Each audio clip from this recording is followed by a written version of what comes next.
Sir మీ పేరండి? రమేష్. రమేష్ గారు ఏం చేస్తుంటారండి? నాది బిజినెస్. బిజినెస్ ఎట్లా నడుస్తుందండి బిజినెస్? ఆ బిజినెస్ బాగానే ఉంటుంది. సార్ ఇప్పుడు ఏమీ లేదు, చంద్రబాబు నాయుడు గారు విజన్ 2047 అంటున్నారండి. ఒక కామన్ మ్యాన్ గా మీకు ఏమనిపిస్తుంది? విజన్ 2047 సాధ్యపడుతుందా? చంద్రబాబు నాయుడు గారు చేయగలుగుతారా? చంద్రబాబు నాయుడు చేయగలుగుతారండి. ఏ పనైనా సాధ్యం అవుతుంది. ఎందుకు అంత నమ్మకం ఏంటి ఆయన పైన మీకు? ఆయన మరి హైదరాబాద్ ని ఎంత డెవలప్ చేశాడో, వాళ్ళ తెలుగుదేశం అనేది ఎంతో డెవలప్ చేశారు. అదే మాదిరిగా ఇక్కడ కూడా అమరావతిని ప్రపంచంలో మెరుగైన నగరంగా తీర్చిదిద్దుతా అని అయితే చంద్రబాబు చెప్తున్నారు. అమరావతిని చేయగలుగుతాడు? అమరావతి బాగానే ఉంది. అదే గతంలో ఎక్కడా కూడా అభివృద్ధి లేదు, ఓన్లీ సంక్షేమమే చేసింది గత ప్రభుత్వము అని చెప్పేసి అన్నారు. మరి ఈ ప్రభుత్వం డెవలపింగ్ పరంగా బాగా చేస్తారా? చేస్తారనే కదండి ప్రజలు ఓటేశారు, ఎందుకేసారు. అంటే పేరండి? నా పేరు ఉమామేశ్వరరావు అండి. ఏం చేస్తుంటారండి? Retired government employee. GST officer గా రిటైర్డ్ అయ్యా.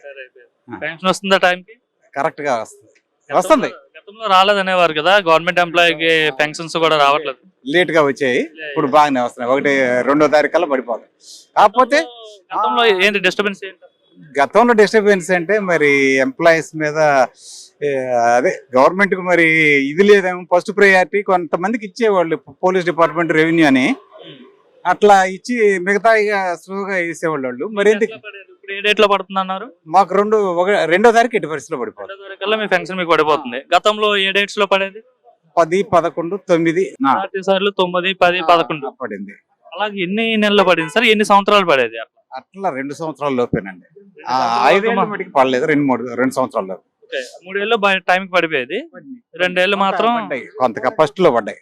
ఓవరాల్ ఎలా ఉంది సార్? మీరు రిటైర్ అయిపోయారు, రిటైర్మెంట్ లైఫ్. ఇప్పుడు ప్రెసెంట్ చూస్తున్న గవర్నమెంట్ పరిపాలన చూస్తుంటే ఏమనిపిస్తుంది? ఎందుకంటే చాలా మ్యాండేట్ ఎలా ఇచ్చారు చూసారు కదా, 164 స్థానాలు ఇచ్చారు. సో ఇచ్చినందుకు వాళ్ళు పరిపాలన అనేది ఏ విధంగా చేస్తున్నారు?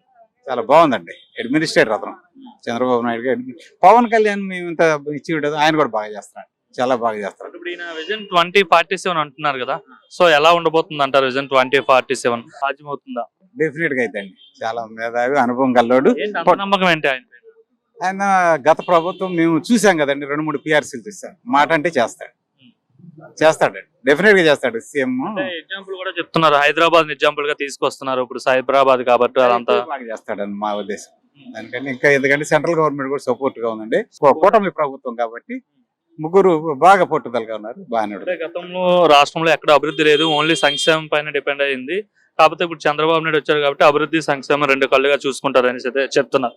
ముఖ్యంగా డెవలప్మెంట్ ఎలా ఉండబోతుంది అంటారు? అభివృద్ధి రాష్ట్ర పరిస్థితి ఇప్పటికే బాగా అయిందండి. చాలా వరకు ఎంత కాన్ఫిడెన్స్ వచ్చేది.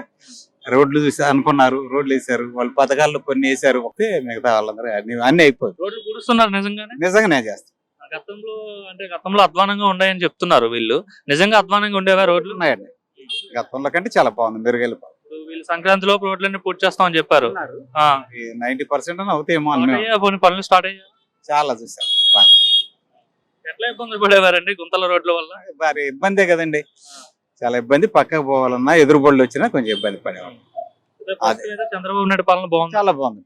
ఈయన అనుభవం కలడు, ఆయన అనుభవం లేదు. ఆయన సలహాదారులు మేము అనుకోవడం ఏంటంటే ఆయన కరెక్ట్ గా సలహాలు ఎవరు బాగా ఇవ్వలేదేమో అనుకుంటున్నాం. ముందు ఏది ప్రయారిటీ ఇవ్వాలో అది చేయకుండా కేవలం ఆయన సంక్షేమ పథకాలు పెట్టారు తప్పితే అంతకుముందు ఏదైనా మంత్రి కానీ ఇంకొక పదవి ఏదైనా చేస్తుంటే కొంచెం అనుభవం వచ్చేదేమో. డైరెక్ట్ గా సీఎం అయ్యేటప్పటికి కొంత ఆయన సలహా బాగోలేదని మేము అనుకుంటున్నాం. అంటే చాలా మంది గతంలో పక్క రాష్ట్రాల వాళ్ళు ఇలా ట్రోల్ చేసేవారు, ఆంధ్ర నుండి వచ్చారంటే మీ రాజధాని ఎదురా, లేదంటే మీకు రాజధాని లేదని చాలా మంది కామెంట్ చేసేవారు. సో ఈ గవర్నమెంట్ వచ్చిన తర్వాత అమరావతి ఏకైక రాజధాని అని చెప్పి మేము అసలు ఇప్పుడే కాదు, ఈ గవర్నమెంట్ రాకముందు కూడా మేము అనుకున్నాము. ఎట్టి పరిస్థితుల్లో గవర్నమెంట్ అసలు పోద్దని అనుకోలేదండి. గవర్నమెంట్ చంద్రబాబు వచ్చినారా గవర్నమెంట్ రాజధాని పోదు అనుకున్నాం. చాలా సంతోషం, చాలా బాగుంది అడ్మినిస్ట్రేషన్.